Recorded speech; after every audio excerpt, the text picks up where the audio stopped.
Over the next 18 months, hundreds of people are executed by firing squad, which cemented Che's reputation. During this time, the Americans began to ask, who is this new regime that has taken over? What does it mean for our interests? Things like that. I found it funny that the Russians were asking the exact same thing. Nikita Khrushchev's son remembers his father thinking, who are these people? One pro-American dictator is replaced by another pro-American dictator. Whatever the case, he is certainly pro-American and possibly as agent of the CIA. He was a little bit wrong on that one.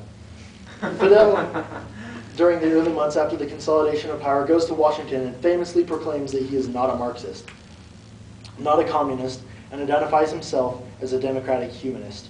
But behind the scenes, he has already allied himself with the Communist Party of Cuba, either because he had been officially convinced by Che and others close to him, or because of the opportunity for him to gather power from the Marxists of his party. In the same time, Fidel sends Che overseas to attempt to look like he was marginalizing a radical Marxist.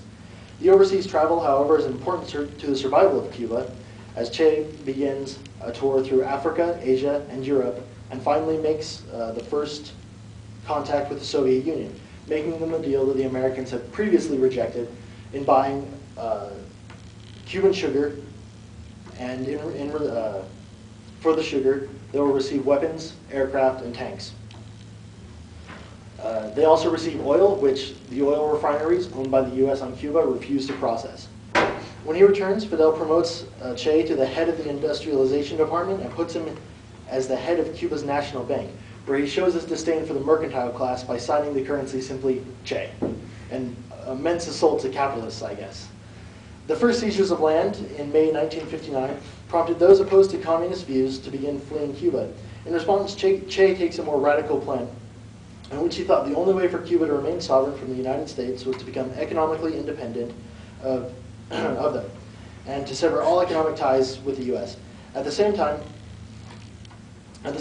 everything was owned by the United States. Electric companies, the ports, the mines, the aircraft shuttles, even the television stations.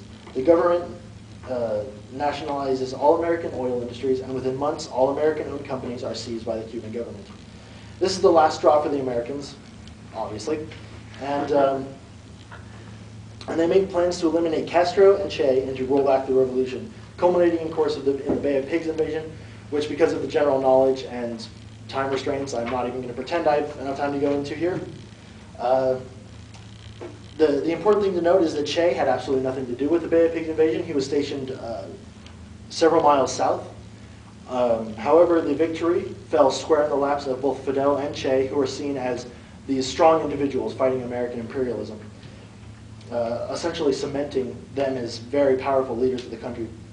After the Bay of Pigs invasion, Che meets with a high-ranking Kennedy aide named Richard Goodwin, where the first thing Che says to him is, "Thank you for the Bay of Pigs." Castro and Che are convinced another attack of Americans are coming, and reach out once again for the Russians for support, who support them by posting missile bases in Cuba, which of course leads to another event, the Cuban Missile Crisis, that I'm not going to go into, simply for time restraints and for general knowledge of the subject. The removal of Soviet missiles, however, is viewed by Fidel and Che as a betrayal of the Soviet leaders, and Che travels to Russia to reprimand them. Afterwards, he realizes that Cuba needs more strong leftist countries to call allies, and finds this in China, where he finds the reform ideas of Mao impressive as he sees someone else attempting to transform a poor agrarian society into a strong industrialized communist nation.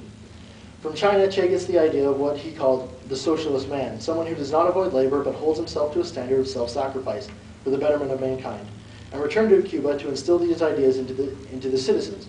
He began working in many sugarcane fields on his days off, and even created a volunteer work program. In his professional life, he began working nonstop and often slept in his office, urging his comrades to follow his example. His sternness was reflected in his home as well, by refusing to let his wife use the ministry car and forcing her to return expensive gifts given to her by foreign dignitaries. It was during this time that he revitalized his dreams of extending the revolution to more Latin American countries in an attempt to give the Cuban government some breathing room against the Americans. He became to be seen, even by the Russians, Russians as a radical who was pro-Chinese and perhaps should be marginalized. In 1964, realizing that the situation was becoming difficult and realizing that Fidel had become dependent on Russian economic help, Che becomes wary and disenchanted. In 1964, American attention is taken away from Cuba by Vietnam and Africa. Africa draws the Cuban attention as well, who see the area formerly known as the Belgian Congo as a possible heart for future revolutionary movements, and decide to lend aid to the forces fighting against the Americans.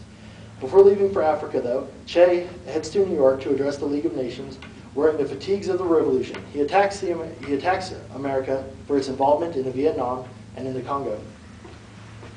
Next, he travels to the African city Algiers, where he openly criticizes the Soviet Union. When he returns to Havana, Fidel and Che have a closed-door meeting where after the attack on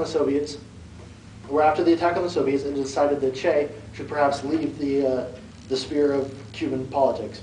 Che travels to Africa to meet with the rebel leaders, where he finds that the Congolese troops are disorganized, without strong command, and untrained. There is one meeting in particular where Che is waiting to meet with a head Congolese rebel who shows up on a speedboat with 2 prostitutes and a bottle of rum in his hands. Che's men almost immediately mutiny there upon seeing the man they're allying themselves with. Che launches a few successful raids but loses 6 of his few original men in the process, a blow to Che's ability to fight a revolution. At this time, Che is going through a very difficult time. That year, his mother had died, which affected Che deeply, and the revolution in Africa had been going poorly. Finally, Che admits defeat and flees to Prague. At this time, Fidel contacts Che and urges him to come back and resume his duties in the Cuban military, which he refuses, saying he would rather go fight more revolutions.